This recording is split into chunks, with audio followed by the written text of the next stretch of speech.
These deletions were specifically targeting booths where the Congress party was winning. Vote चोरी को लेकर गुरुवार को राहुल गांधी ने एक बड़ी प्रेस कॉन्फ्रेंस की। आरोप लगे कर्नाटक को लेकर, महाराष्ट्र को लेकर, कुछ ऐसा ब्यौरा राहुल गांधी ने पेश किया जिसे लेकर सवाल उठ रहे हैं। इलेक्शन कमीशन का भी उस पर जवाब आ गया है। क्या आरोप लगाए राहुल गांधी ने कर्नाटक के आलंद को लेकर? आपको बता दें कि राहुल गांधी का मुख्य आरोप है कि कर्नाटक के आलंद में फेक लॉगिन का इस्तेमाल करके 6000 से ज्यादा वोट काटे गए। एग्जैक्ट संख्या बताए तो 6018 वोट काटे गए। राहुल गांधी ने कर्नाटक को लेकर 3 एग्जाम्पल पेश किए। सबसे पहले राहुल गांधी ने एक बूथ लेवल ऑफिसर का एग्जाम्पल बताया। राहुल गांधी ने उदाहरण देते हुए कहा कि एक बूथ लेवल ऑफिसर ने आलंद में नोटिस किया कि उनके अंकल का वोट डिलीट किया गया। जब उसे चेक किया गया तो पता लगा कि पड़ोसी ने अंकल का वोट डिलीट कर दिया। लेकिन जब बूथ लेवल ऑफिसर ने पड़ोसी से जाकर पूछा कि आखिर आपने ऐसा क्यों किया, तो पड़ोसी ने कहा कि मुझे इसका कोई अंदाजा नहीं है। Somebody tried to delete 6018 votes. We don't know the total number of votes that were deleted in Anand in the 23 election. They are much higher than 6018, but somebody got caught deleting 6018 votes. And it was caught, like most crimes, by a coincidence. What happened was the booth level officer there noticed that her uncle's vote was deleted. And so she checked who deleted her uncle's vote, and she found that it was a neighbor. पड़ोसी ने uncle का vote delete किया था। उसने जाके पड़ोसी से पूछा कि आपने मेरे अंकल का वोट क्यों डिलीट किया? पड़ोसी ने कहा मैं तो जानता ही नहीं, मैंने तो कुछ वोट डिलीट ही नहीं किया। Neither did the person deleting the vote know, nor did the person whose vote was deleted know. Some other force hijacked the process and deleted the vote. And as luck would have it, got caught. What does the operation look like? In Anand, 6,018 applications were filed impersonating voters. The people who filed these applications actually never filed them. And we will show you evidence of that on this stage. The filing was done automatically using software. We will show you that. Mobile numbers from outside Karnataka, from different states, and you can see on the map, from different states were used to delete numbers in Aland. And it was done targeting Congress voters.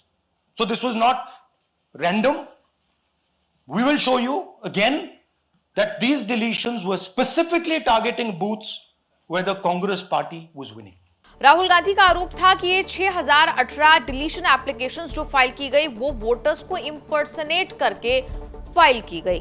Rahul Gandhi ने कहा कि जिन लोगों के नाम पर ये file की गई असल में उन्होंने कभी ये फाइल की ही नहीं थी। फाइलिंग की गई ऑटोमेटेड सॉफ्टवेयर के जरिए। मोबाइल नंबर इस्तेमाल किए गए कर्नाटक के बाहर के, यानी दूसरे राज्यों के, और खास तौर पर टारगेट किया गया कांग्रेस के वोटर्स को, ऐसे बूथ्स को जहां पर कांग्रेस जीत रही थी। 2023 विधानसभा चुनाव की यहां बात हो रही है, आलंद विधानसभा क्षेत्र की यहां पर बात हो रही है।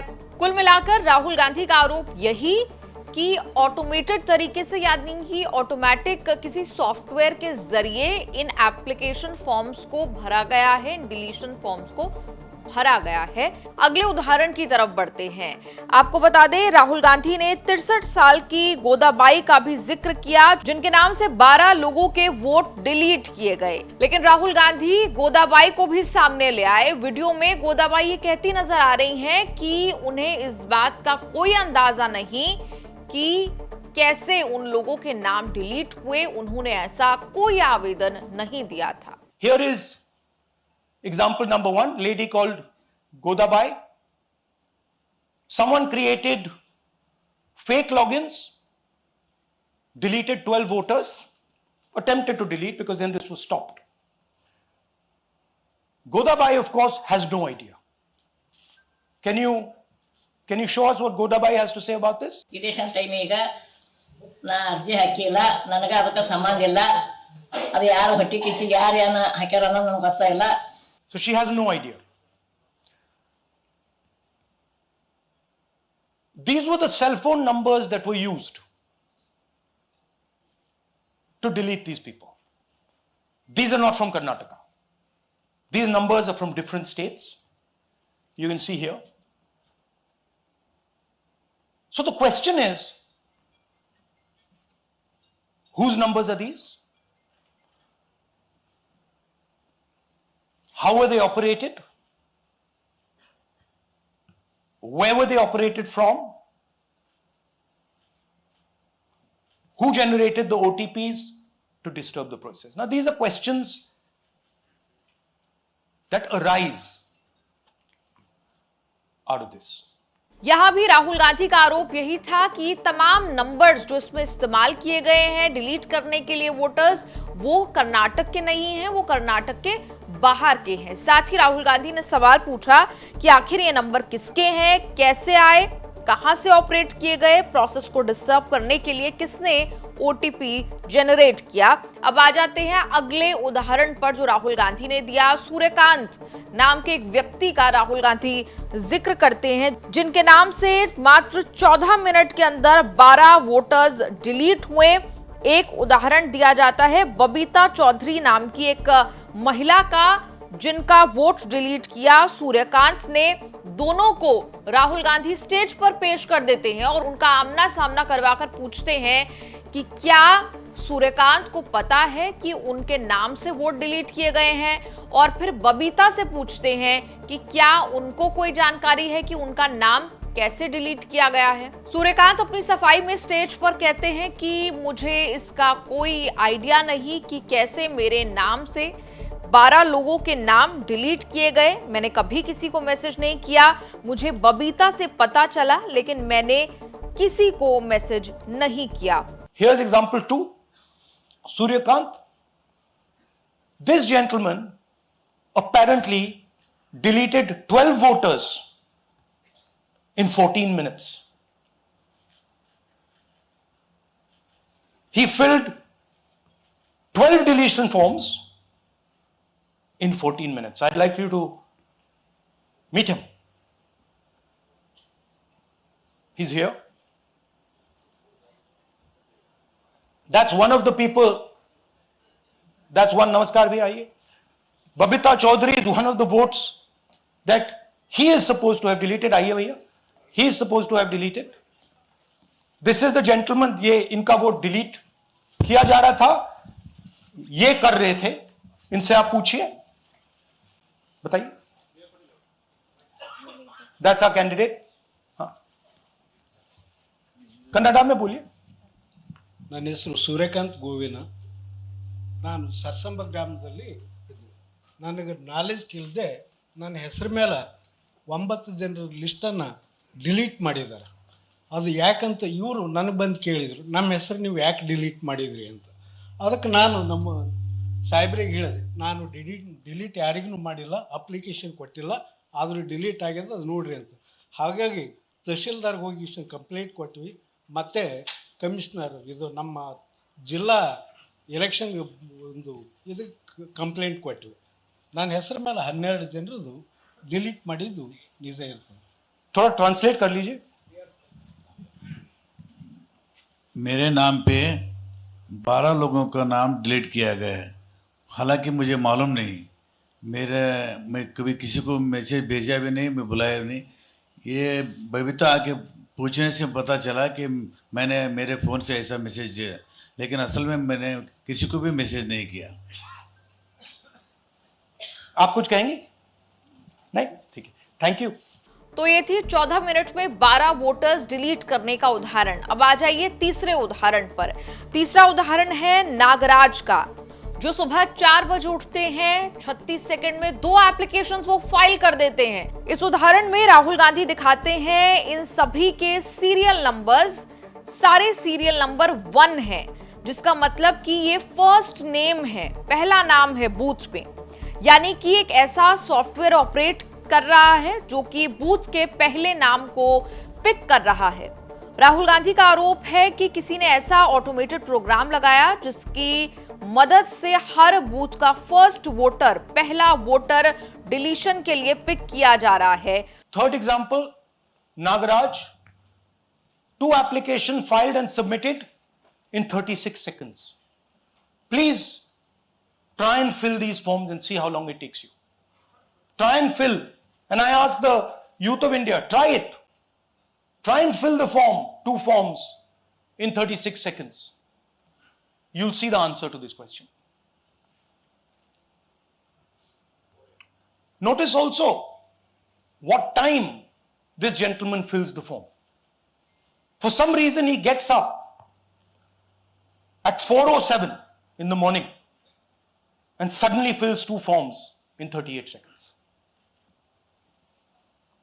Now let's talk about how this is being done and why I'm saying, and we are saying, that this is being done in a centralized manner.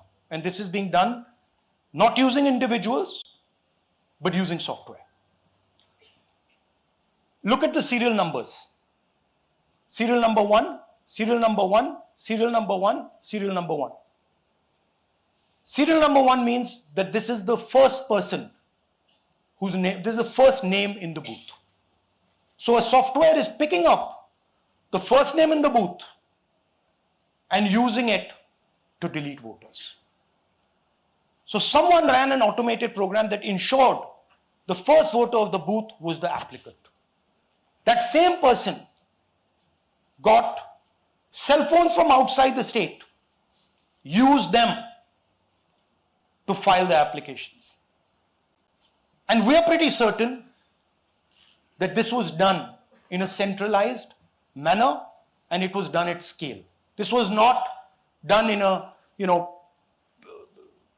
at a worker level. This was done at a call center level. Targeted deletions in strong Congress booths. The top 10 booths with maximum deletions are Congress strongholds. Congress won 8 other 10 booths in 2018. This was not a coincidence. This is a planned operation. तो कुल मिलाकर कर्नाटक के आलंद का उदाहरण देकर राहुल गांधी का आरोप यही कि ये एक सेंट्रलाइज तरीके से किया जा रहा है, यानी ये कॉल सेंटर लेवल के माध्यम से किया जा रहा है। ये राहुल गांधी का आरोप है। राहुल गांधी ने यह भी कहा कि टॉप 10 बूथ्स जहां पे मैक्सिमम डिलीशंस हुए वो कांग्रेस के स्ट्रॉन्ग होल्ड रहे हैं। बता दें, राहुल गांधी की प्रेस कॉन्फ्रेंस के बाद इलेक्शन कमीशन की तरफ से भी जवाब आया। इलेक्शन कमीशन ने राहुल गांधी के आरोपों को गलत बताया, बेसलेस, निराधार बताया और कहा कि कोई भी आम जनता का व्यक्ति किसी का वोट ऑनलाइन डिलीट नहीं कर सकता। साथ ही ये भी कहा कि किसी की भी डिलीशन बिना उसे सुने नहीं की जा सकती। इलेक्शन कमीशन ने कहा कि 2023 में कुछ असफल अटेम्प्ट किए गए थे, असफल कोशिशें की गई थी। इलेक्टर्स को डिलीट करने को लेकर आलंद असेंबली कॉन्स्टिट्यूएंसी में इसे लेकर एफआईआर दर्ज की गई थी और इसे लेकर ईसीआई ने खुद एफआईआर दर्ज कराई थी। रिकॉर्ड्स के मुताबिक 2018 में आलंद असेंबली कॉन्स्टिट्यूएंसी में जीत दर्ज की बीजेपी के सुबाद गुट्टेदार ने और 2023 में कांग्रेस के बीआर पाटिल ने। राहुल गांधी की इस पूरी प्रेस कॉन्फ्रेंस में जो मुख्य बात ध्यान आकर्षण करने वाली है वो ये कि एक सेंट्रलाइज तरीके से प्रोग्राम रन करके, एक ऑटोमेटेड प्रोग्राम रन करके ऐसे डिलीशंस किए गए हैं। खैर, आपका इस रिपोर्ट पर क्या कुछ कहना है, कमेंट्स में लिखकर अपनी राय जरूर दें।